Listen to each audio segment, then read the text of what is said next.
Chairman and Chief Executive, and the management and staff of the NIB, distinguished guests, ladies and gentlemen. It is indeed a great pleasure for me to be here today to officially open the new office complex of the Gambia National Investment Board as part of the ceremonies marking the 28th Independence Anniversary ceremonies. Since its establishment, the government has attached top priority to the operations of the NIB in recognition of its crucial role as the statutory body through which our economic policies regarding investments can be translated into action. It has for quite some time now been our policy to encourage foreign investment in domestic resource-based and export-oriented sectors in order to provide the impetus for the achievement of target growth rates for the economy. This policy, which constitutes a major aspect of our ongoing program for sustained development, emanates from government's strong conviction that sustained economic growth can only occur through, among other things, effective development of our private sector. As a result, we have over the past few years achieved some success in creating an enabling environment within which private investors can establish business areas of their choice. A range of financial and other incentives are now available to both local and foreign investors so that they can invest in activities with the potential to make a significant contribution towards economic diversification and growth. The package of incentives and favorable investment climate should therefore be regarded as a challenge posed by government to the private sector to invest in the productive sectors of the economy.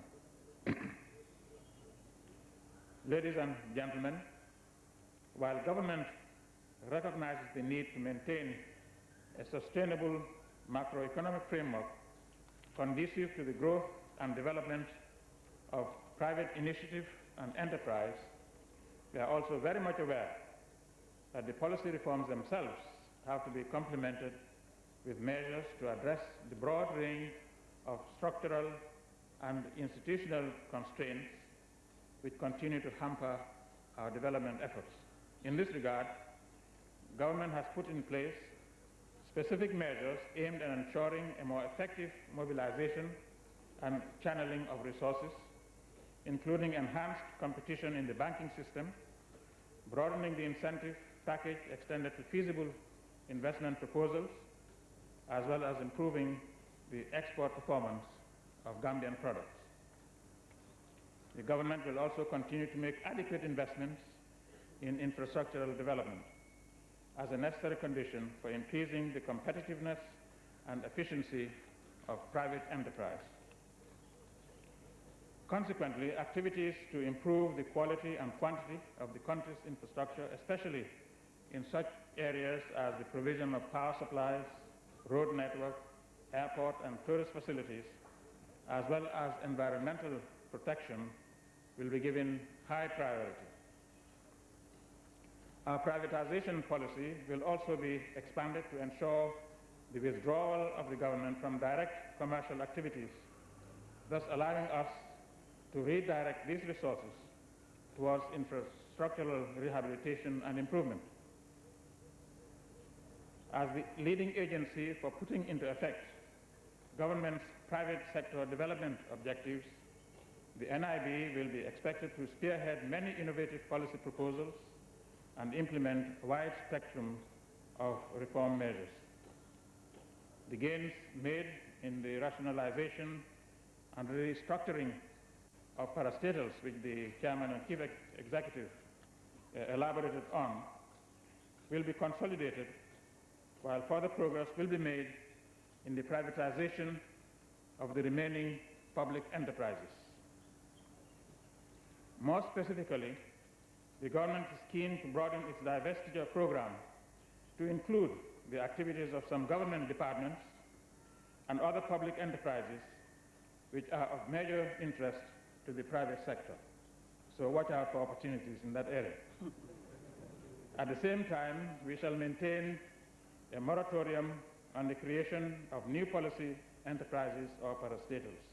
Instead, our policy will ensure the promotion of the necessary institutions and incentives that create an environment more conducive to private sector initiative. There is today an emerging school of thought that private capital flows should be allowed to play a greater role in the economic activities of developing countries. The current projections of only marginal increases, if any, in the volume of official development assistance, the government is very much aware of the significant contribution foreign capital can play in accelerating the pace of economic development. The ongoing reforms in the public enterprise sector and the maintenance of a liberal exchange and trade system, as well as the relevant constitutional safeguards against non-commercial risks, are adequate to protect foreign investment in the Gambia. Ladies and gentlemen,